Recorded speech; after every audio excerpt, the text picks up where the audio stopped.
Na São Paulo de 1980, uma metrópole em rápida expansão e assolada por desigualdades sociais, dois homens emergiram das entranhas do submundo criminal, deixando um rastro de medo e destruição por onde passavam. Em uma época em que a ditadura militar se aproximava de seu fim e a cidade enfrentava uma onda de violência sem precedentes, Alicate e Pé de Pato tornaram-se a personificação do mal que assombrava as noites paulistanas. Alicate, um homem alto e esguio, com olhos frios como o aço dos arranha-céus que dominavam o horizonte da cidade, ganhará seu apelido pela habilidade brutal de arrancar informações, e ocasionalmente dedos, de suas vítimas com seu instrumento favorito. Pé de Pato, baixo e atarracado, mas incrivelmente ágil, receberá seu nome pela forma peculiar como mancava após um assalto que dera errado na Avenida Paulista, deixando-o com uma cicatriz que lembrava uma pata de ave em seu pé direito. Juntos, formavam uma dupla implacável que aterrorizava desde os bairros nobres como Jardins e Morumbi até as periferias mais distantes. Assaltos a bancos eram sua especialidade, aproveitando-se do boom econômico que fazia proliferar agências bancárias pela cidade. Mas nenhum crime estava fora de seu alcance. Sequestros de empresários, extorsões de comerciantes do Brás e da 25 de março, assassinatos por encomenda nas quebradas da Zona Leste, seu histórico criminal era tão extenso quanto variado. A polícia de São Paulo, ainda sob o comando do regime militar, os perseguia incessantemente. Mas Alicate e Pé de Pato sempre pareciam estar um passo à frente, conhecendo cada beco do Centro Velho, cada esconderijo nos cortiços do Bixiga, cada rota de fuga pelos nascentes favelões da periferia. Escapavam por pouco, deixando para trás apenas o caos e o desespero de suas vítimas. A cidade vivia em constante estado de alerta. Pais não deixavam seus filhos brincarem nas praças, nem mesmo no recém-inaugurado Parque do Ibirapuera. Comerciantes da Rua Augusta e da Liberdade instalavam sistemas de segurança cada vez mais sofisticados. Até mesmo os criminosos de menor escalão evitavam cruzar o caminho da infame dupla. O medo era palpável, misturando-se à poluição que sufocava a esperança dos paulistanos. Conforme sua reputação crescia, também aumentava sua ousadia. Cada novo crime era mais elaborado e violento que o anterior, do assalto à joalheria no Mapim até o sequestro de um magnata em pleno aeroporto de Congonhas. Eles pareciam alimentar-se do terror que causavam, tornando-se cada vez mais impiedosos. A polícia estava desesperada, e a população clamava por justiça nas páginas do Estado de São Paulo e da Folha. Mas para Alicate e Pé de Pato, isso era apenas o começo. Em meio ao caos urbano e às transformações sociais de uma São Paulo que entrava na década de 1980, eles estavam prestes a levar seu reinado de terror a um nível que ninguém poderia imaginar, desencadeando uma série de eventos que mudaria para sempre o destino deles e da cidade que aterrorizavam. À medida que o ano de 1980 avançava, a ousadia de Alicate e Pé de Pato atingiu novos patamares. Numa noite fria de agosto, eles executaram seu golpe mais audacioso até então: o assalto simultâneo a 3 agências bancárias na Avenida Paulista. A operação, meticulosamente planejada, deixou a polícia em completo caos e a cidade em estado de choque. O sucesso do assalto, no entanto, marcou o início do fim. A repercussão foi tamanha que autoridades federais intervieram, enviando para São Paulo uma força-tarefa liderada pelo implacável delegado Hélio Luz, conhecido por seus métodos pouco ortodoxos e sua determinação férrea. Luz montou uma operação sem precedentes. Infiltrou informantes em todas as bocadas do Carandiru ao Capão Redondo, colocou escutas em bares e puteiros frequentados pelo submundo, e mobilizou um exército de policiais para vasculhar cada canto da metrópole. A cidade se tornou uma panela de pressão, com blitz constantes e uma atmosfera de tensão que pairava sobre as ruas esfumaçadas de São Paulo. Alicate e Pé de Pato, sentindo o cerco se fechar, refugiaram-se nos confins da Zona Leste, numa antiga fábrica abandonada no Itaim Paulista. Ali, cercados por um pequeno exército de capangas e protegidos por uma rede de olheiros espalhados pela vizinhança, eles planejavam seu próximo movimento. Mas o destino tinha outros planos. Numa madrugada de setembro, enquanto a cidade dormia sob uma garoa fina, típica do inverno paulistano, o delegado Luz recebeu a informação que esperava: a localização exata do esconderijo da dupla. Sem perder tempo, Luz mobilizou um batalhão de choque, cercando a antiga fábrica por todos os lados. Viaturas bloquearam as ruas adjacentes, atiradores de elite se posicionaram nos telhados vizinhos, e um helicóptero sobrevoava a área, seus potentes holofotes varrendo o terreno. Dentro da fábrica, Alicate e Pé de Pato foram surpreendidos pelo barulho ensurdecedor de sirenes e o eco amplificado da voz do delegado Luz no megafone. vocês estão cercados. Não há saída. Rendam-se agora e evitem um banho de sangue. O pânico se instalou entre os capangas, muitos dos quais começaram a se render, saindo com as mãos para o alto. Mas Alicate e Pé de Pato não eram homens de se entregar. Com as faces contorcidas numa mistura de raiva e desespero, eles se entrincheiraram no coração da fábrica abandonada, decididos a lutar até o fim. À medida que as forças policiais avançavam, estourando portas e lançando bombas de gás lacrimogênio, a dupla de criminosos se viu encurralada num velho escritório no terceiro andar. O tilintar de vidros quebrados e o eco de tiros preenchiam o ar, misturando-se aos gritos e ordens truncadas dos policiais. Foi neste momento de desespero absoluto, com as costas literalmente contra a parede e sem nenhuma rota de fuga visível, que algo inimaginável aconteceu. Uma voz gutural, que parecia vir de todo lugar e de lugar nenhum ao mesmo tempo, ecoou no recinto. Eu posso oferecer uma saída, por um preço.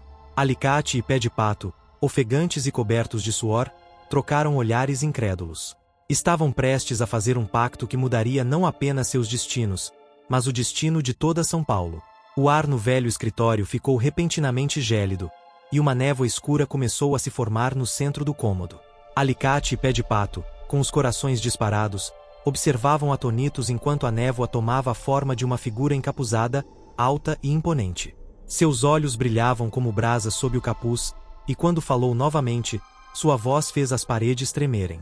Eu sou aquele que vocês chamam de diabo, a figura declarou, sua voz uma mistura de sedução e ameaça. Posso oferecer-lhes o que desejam: liberdade, poder, invulnerabilidade. Mas o preço são suas almas. Lá fora, o som das botas dos policiais se aproximando ecoava pelos corredores da fábrica abandonada. Alicate, sempre o mais impulsivo, foi o primeiro a falar. E o que exatamente ganhamos com isso, além de sair daqui? O ser sombrio soltou uma risada que fez os pelos da nuca dos criminosos se eriçarem. Seus corpos serão fechados.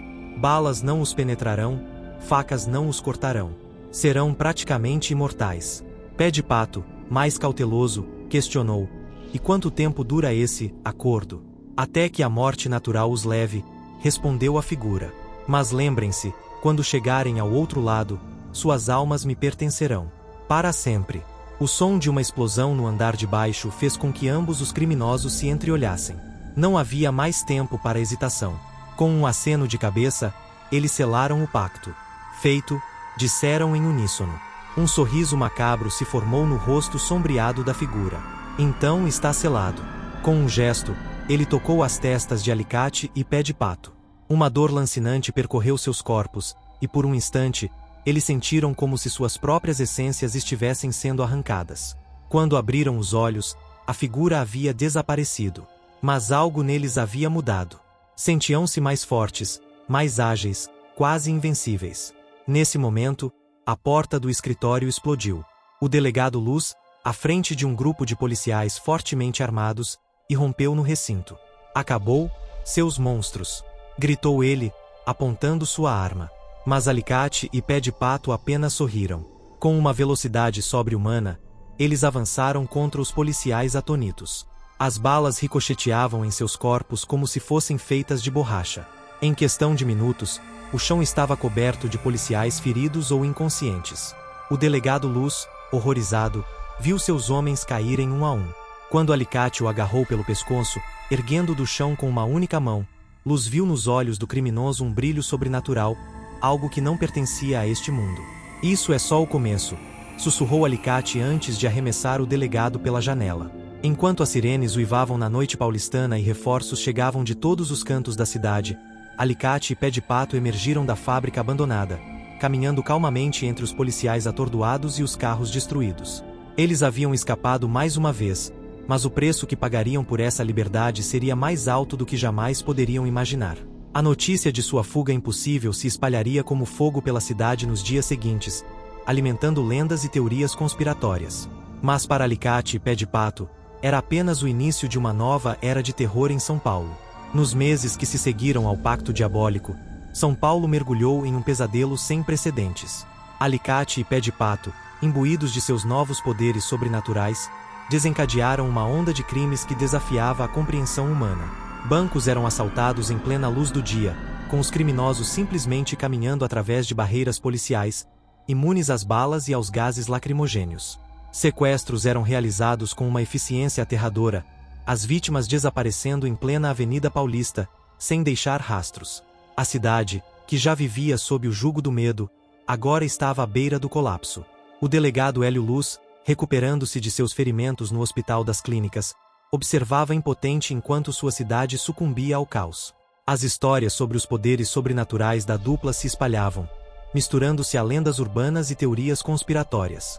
Alguns diziam que eram experimentos militares Gong Hong, outros juravam que eram entidades demoníacas encarnadas. A Igreja Católica, profundamente enraizada na cultura paulistana, tentou intervir. Missas especiais eram realizadas na Catedral da Sé, e procissões percorriam as ruas, implorando por proteção divina. Mas nada parecia capaz de deter Alicate e Pé de Pato. Com o passar do tempo, a dupla começou a mudar. Seu comportamento tornou-se cada vez mais errático e cruel. Não era mais apenas pelo dinheiro ou pelo poder. Agora, pareciam buscar o sofrimento por puro prazer. Seus olhos, antes frios e calculistas, agora brilhavam com uma malícia sobrenatural que gelava a alma de quem os encarasse. Em uma noite particularmente sombria de dezembro, eles atacaram o pavilhão 9 do Carandiru, não para libertar prisioneiros, mas para semear o caos e a destruição.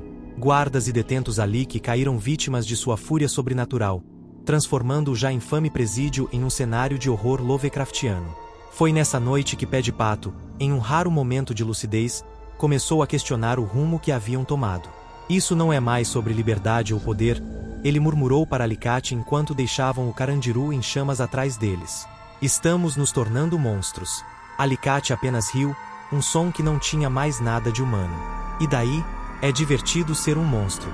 Mas as palavras de Pé de Pato plantaram uma semente de dúvida que cresceria nas semanas seguintes. Enquanto Alicate se entregava cada vez mais à violência gratuita, Pé de Pato começava a sentir o peso de suas ações. As faces aterrorizadas de suas vítimas o perseguiam em pesadelos cada vez mais vívidos. A tensão entre os dois crescia a cada dia. Seus métodos, antes perfeitamente sincronizados, agora frequentemente entravam em conflito. Pé de Pato buscava limitar os danos colaterais, enquanto Alicate parecia determinado a causar o máximo de destruição possível. Tudo chegou a um ponto crítico na véspera de Ano Novo. Enquanto a cidade se preparava para as celebrações na Avenida Paulista, Alicate propôs um plano para detonar bombas em meio à multidão. Vamos dar a esta cidade um show de fogos que ela nunca esquecerá, ele disse, os olhos brilhando com uma insanidade febril. Foi nesse momento que Pé de Pato percebeu que não podia mais seguir aquele caminho. Mas romper um pacto com o próprio diabo não seria fácil. E assim, enquanto os fogos de artifício iluminavam o céu de São Paulo, anunciando a chegada de 1981, uma batalha ainda maior se preparava para eclodir. Uma batalha pelo destino da cidade e pelas próprias almas dos dois criminosos mais temidos de sua história. Na madrugada de Ano Novo de 1981, enquanto os últimos fogos de artifício se dissipavam no céu de São Paulo e os paulistanos celebravam nas ruas, uma batalha épica e sobrenatural se desenrolava nos subterrâneos da cidade. Pé de Pato, incapaz de suportar mais o caminho de destruição que seguiam, confrontou Alicate nas profundezas abandonadas da estação inacabada da linha norte-sul do metrô, sob a Praça da Sé. O local, um labirinto de túneis escuros e estruturas de concreto meio construídas, parecia o cenário perfeito para o confronto final entre os dois seres que um dia foram parceiros e agora se encaravam como inimigos mortais. Isso tem que acabar, Alicate, declarou Pé de Pato, sua voz ecoando pelas paredes úmidas. Nos tornamos algo pior do que jamais imaginamos.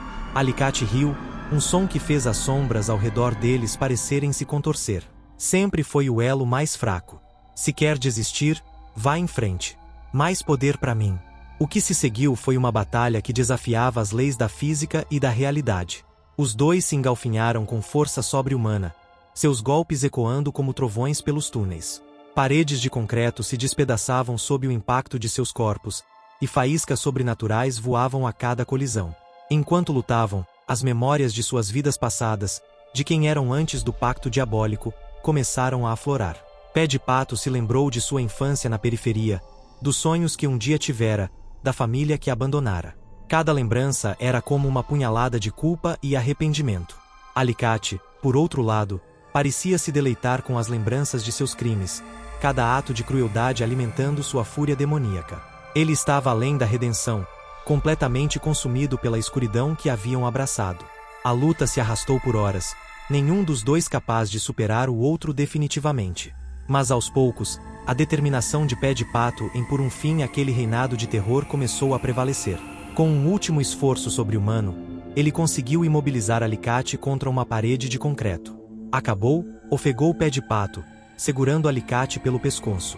Nesse momento, uma risada sinistra ecoou pela estação, e a mesma figura encapuzada que haviam encontrado meses antes materializou-se nas sombras.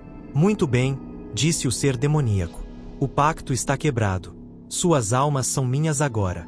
Pé de Pato, em um último ato de redenção, gritou: leve a minha, mas liberte a cidade desse terror. O ser pareceu considerar por um momento, então assentiu. Que assim seja. Um clarão de luz sobrenatural inundou a estação. Quando se dissipou, Alicate havia desaparecido, deixando apenas uma mancha escura na parede. Pé de Pato, sentindo sua força sobrenatural se esvair, caiu de joelhos.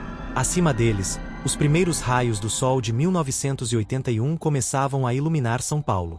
A cidade acordava sem saber que havia sido libertada de seu pior pesadelo. Horas depois, quando equipes de manutenção do metrô finalmente encontraram Pé de Pato nos túneis abandonados, ele era apenas um homem comum novamente, ferido, exausto e profundamente arrependido. Nos anos que se seguiram, Pé de Pato cumpriu sua sentença na prisão, dedicando-se a ajudar outros detentos a encontrar um caminho melhor.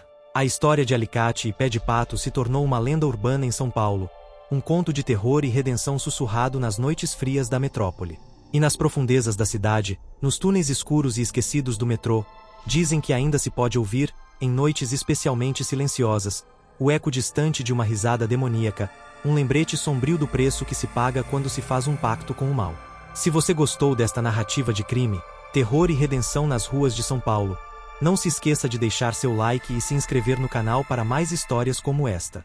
Compartilhe nos comentários o que você achou do desfecho.